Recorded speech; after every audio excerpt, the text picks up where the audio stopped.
জন্য পদত্যাগ করতে হবে। তোমার কি কর্মসূচি আছে? এখান থেকে শুরু করে কদবেলতলা হয়ে যে রাস্তাটা যাচ্ছে সেই রাস্তার বেহাল অবস্থা। এমএলএ কি দেখতে পাই না? তার নাকের তলাতে শুধু এখানকার রাজ্য সরকারের দোষ তারা দিচ্ছে, আর টিএমসিরা কেন্দ্র সরকারের দোষ দিয়ে এড়িয়ে যাচ্ছে, মানুষকে কাঁচা কলা দেখাচ্ছে। বন্ধুগণ, এইসব দাবি নিয়ে আজকে যে মিটিং, তার পাশাপাশি আমাদের দেশে যে একটা আইন আপনারা জানেন পার্লামেন্টে নেওয়া হচ্ছে কেন্দ্রীয় সরকার, ওয়াকাফ আইন, ওয়াকাফ বিল 2024-এ ওয়াকাফ বিলের মারফত দিয়ে সারা ভারতবর্ষের মসজিদ, মাদ্রাসা, ঈদগাহ থেকে শুরু করে রেল যায়, যে দেশের সমুদ্রের মধ্য দিয়ে রেল যায়, সামান্য একটা নদী ভাঙন রুখতে পারে না, এটা সত্যি লজ্জার। তাই এই লড়াকু নেতাকে আরেকবার সাধুবাদ জানাই। এবার মঞ্চে বক্তব্য রাখবেন পশ্চিমবঙ্গ রাজ্য সাধারণ সম্পাদক হাকিকুল ইসলাম।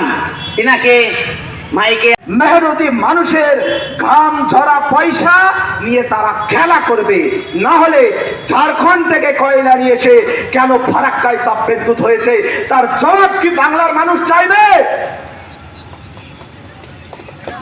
তাপ বিদ্যুৎ কেন্দ্র যদি সরকারকে করতেই হতো, তাহলে আদানিকে তার কন্ট্যাক্ট না দিয়ে ঝাড়খণ্ডে তাপ বিদ্যুৎ কেন্দ্র না করে কেন ফারাক্কায় তাপ বিদ্যুৎ কেন্দ্র তৈরি করা হয়েছে? কেন এখানকার নেতা মন্ত্রীরা তার জবাব চায় না?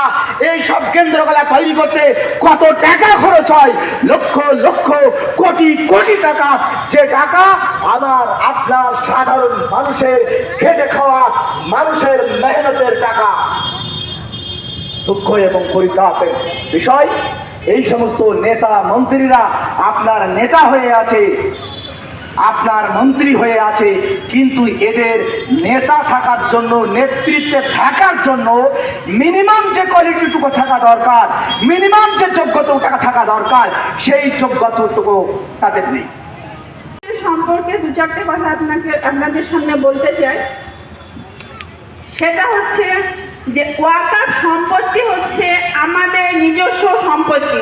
ওয়াকাফ সম্পত্তি আমাদের পূর্বপুরুষরা আমাদের জাতির জন্য, তার ছেলে মেয়েদের জন্য, শিক্ষা খাতে ব্যয় করার জন্য রেখে গেছে। এই সম্পত্তিতে কারো কোনো অধিকার নেই। এই সম্পত্তি শুধুমাত্র আমাদের। প্রধানমন্ত্রী চাইছে এখন আমাদের এই সম্পত্তিটাকে পুরোটাকেই কুক্ষিগত করে নিতে চাইতে। তার কারণ হচ্ছে আপনারা শুনলেন হাকিকুল ইসলাম সাহেবের বক্তব্যে যে আমাদের এখানে বহরমপুর জেলায় সিপিএম এর যে অফিস আছে, পার্টি অফিস, সেটা ওয়াকফ সম্পত্তির উপরে। কলকাতায় যে বিল্ডিং আছে, রাইটার্স বিল্ডিং, সেটা ওয়াকফ সম্পত্তির উপরে। এরকম অনেক প্রতিষ্ঠান আছে যেগুলো ওয়াকফ সম্পত্তির উপরে। আমরা যেহেতু মুসলিমরা এতদিন কিছু বলিনি, ওরা ভেবেছে এরা চুপ থাকবে, পুরোটাই অধিকার করে